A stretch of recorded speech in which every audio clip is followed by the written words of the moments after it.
hoje, mas agora são 5 jogos consecutivos sem sofrer gols, né? 3 vitórias no período em que desde que o Flamengo perdeu pela Libertadores. E o que significa para você 5 jogos consecutivos sem sofrer gols?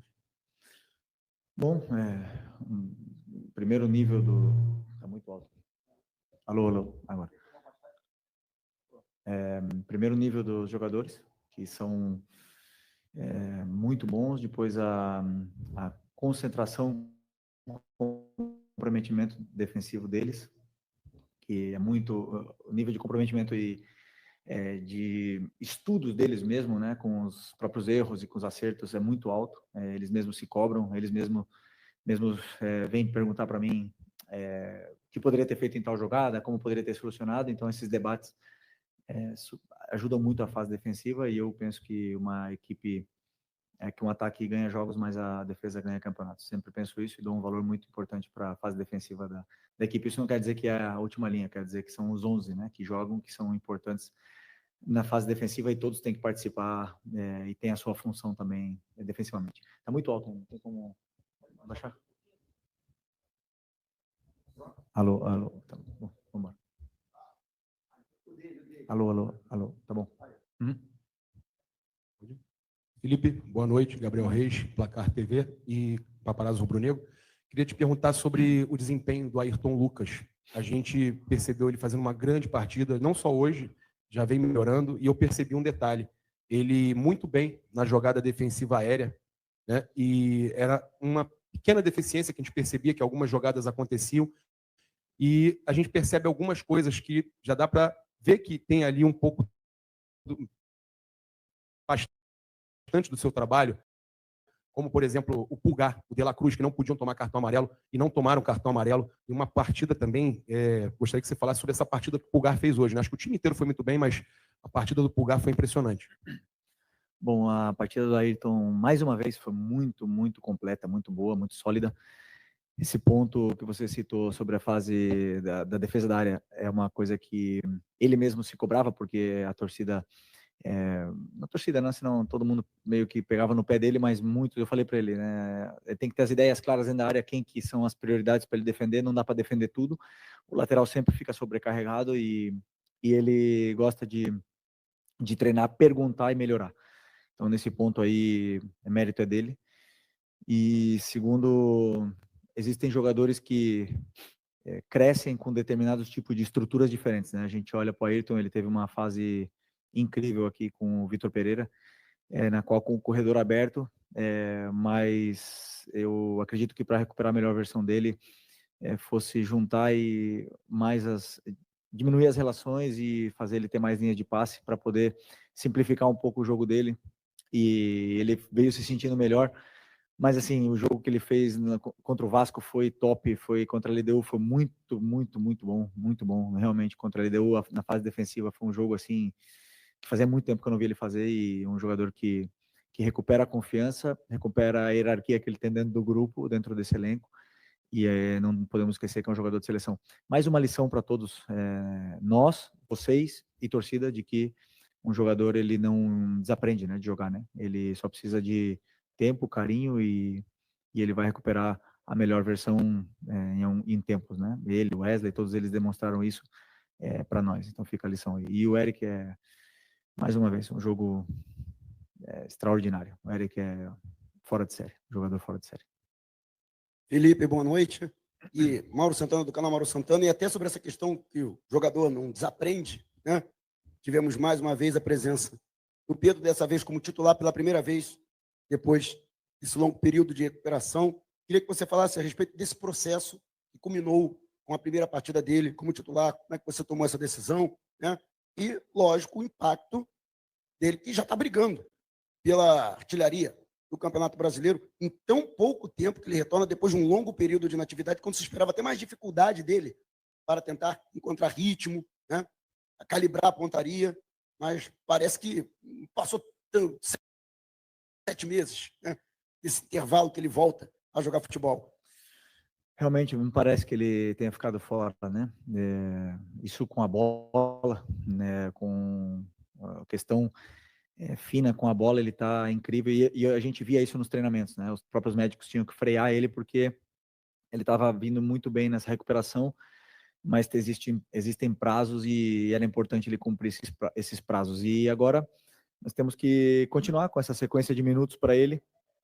É um jogador muito determinante, muito diferente nas áreas, na área. Ele faz a diferença, um cara que é decisivo e eu acredito que venha a potencializar ainda mais o nosso ataque.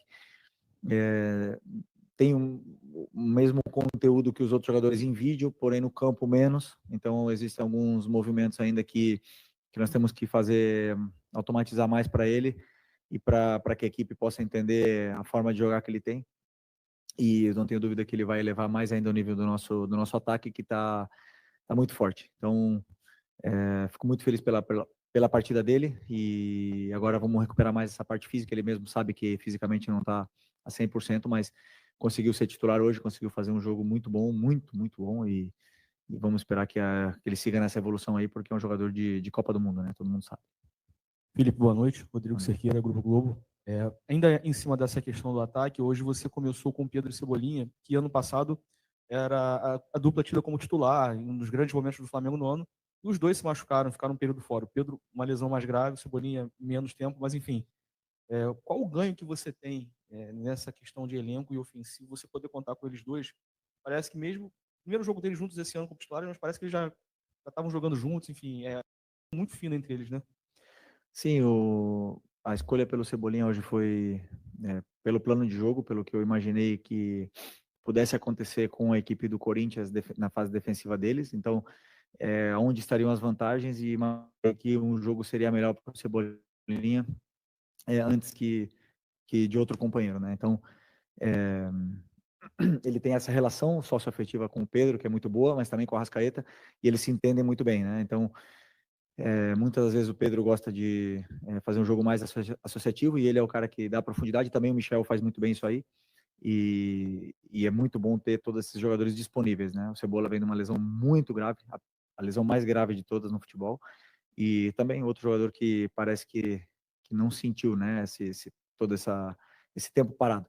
Tem ainda que evoluir, temos coisas que trabalhar, que melhorar, mas é muito bom ter Cebola, Michael, Bruno, Luiz, Plata, todos podem jogar nesse lado do campo, até mesmo o Matheus Gonçalves pode jogar aí e é importante que eles se sintam confortáveis dentro do campo. Boa noite, Felipe. Pedro Rodrigues, Sintonia Esportiva. Parabéns pela vitória e pela goleada de hoje. Eu queria falar sobre o Hugo Souza, o goleiro do Corinthians, que teve a oportunidade de jogar contigo também aqui no Flamengo, e apesar de estar fazendo uma boa temporada, numa carreira sendo elevada, teve seu nome gritado pela torcida do Flamengo hoje. Eu quero saber de você se você consegue ver algum paralelo com o Hugo Souza e o Matheus Cunha, porque é o goleiro que veio revelado do Flamengo, está no banco de reservas, se você acredita que é necessário que ele saia do Flamengo, ganhe casca, para voltar e consiga, talvez, desempenhar um futebol com mais constância. Obrigado. Bom, o Hugo, eu já falei sobre ele em outras entrevistas, né? É um amigo que eu tenho, um ex-companheiro aí durante alguns anos, e é um cara com um potencial muito grande e muito corajoso, né? Porque ele decidiu sair, também era o momento dele sair.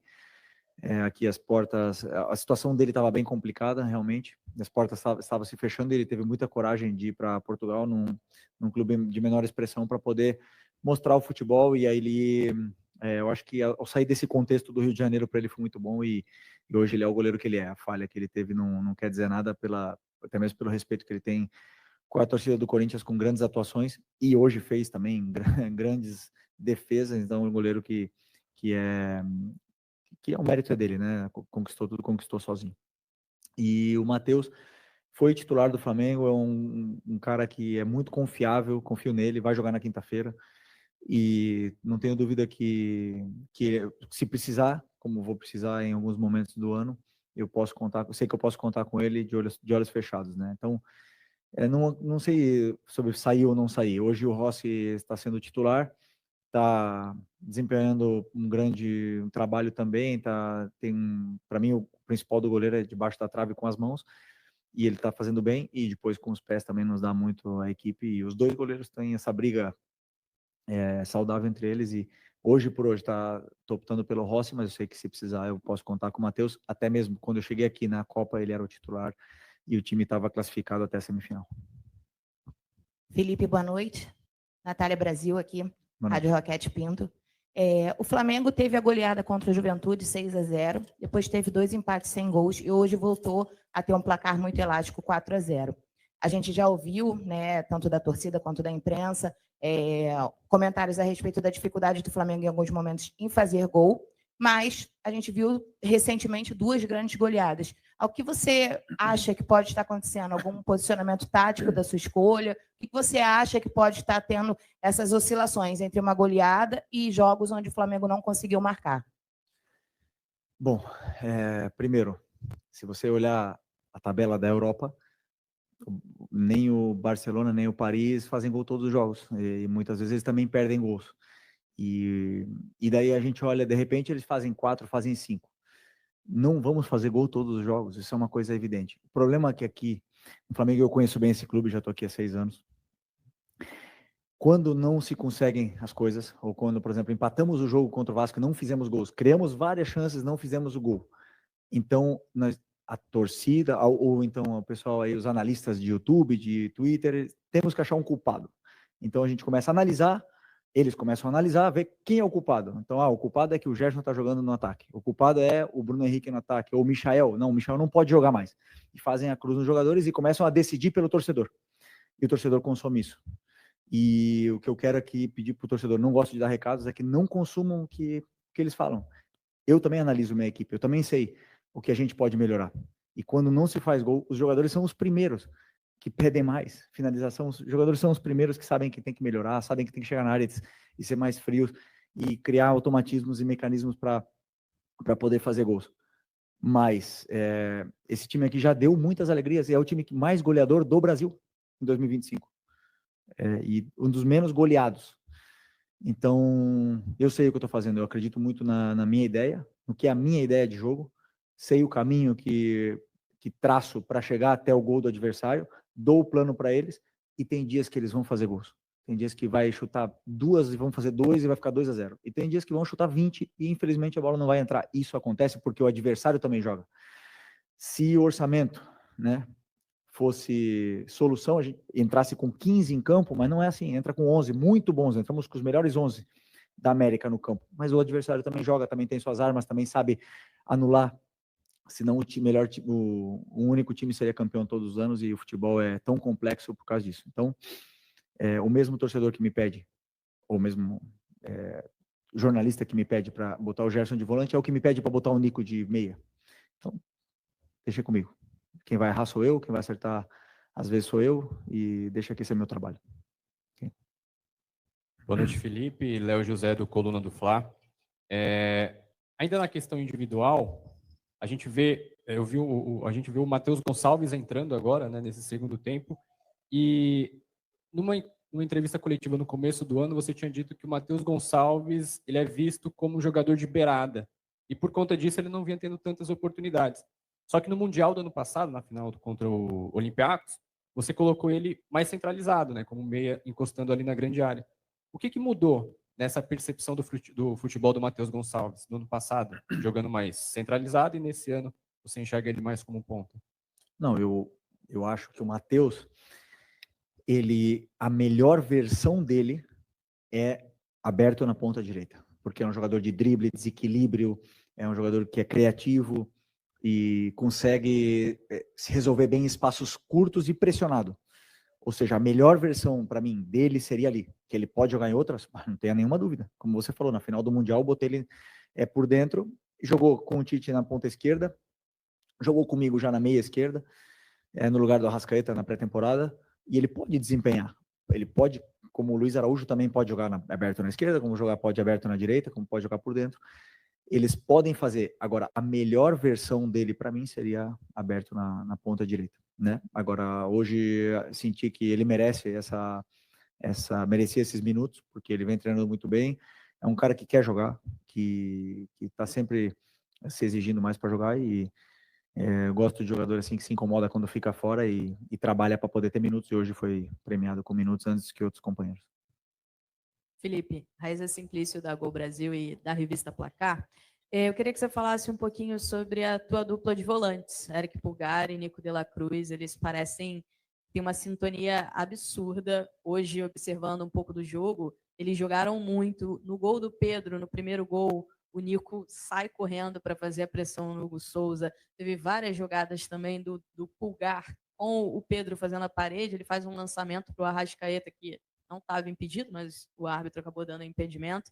Enfim, eu queria que você falasse um pouco dessa química, né, entre esses dois jogadores. Como você conseguiu construir essa química entre eles dois? Bom, primeiro que o meu modelo pede muito, né, ou exige muito, ou os volantes são o verdadeiro coração para mim do time e muito do que acontece no campo depende deles. Então, os 4 volantes mais o Gerson, quinto, são os jogadores que podem jogar aí e todos eles têm tido um muito bom desempenho. Por exemplo, para mim o Everton Araújo foi muito bem contra a LDU, o Alan foi muito bem contra o Juventude, entrou muito bem contra o Vasco. Então, eles têm tido um grande desempenho. O Everton, o Eric e o Nico têm vindo, eles tiveram mais minutos ultimamente, jogaram juntos mais tempo, portanto, eles desenvolveram dentro do campo essa química, porque o jogador vai se conhecendo, vai sabendo o que o companheiro faz, gosta e aonde ele gosta de se movimentar, e eles se entendem muito bem. Isso é para fora, né? Para dentro, eu já me apego a muitos outros aspectos além da posse de bola. Para mim, são outros aspectos de cobertura, de detalhes mesmo, micro do jogo, que eles são muito completos, eles dão muito à equipe, eles cobrem muito a zona do campo e fazem com que a equipe, com e sem bola, sempre esteja melhor posicionada. O Nico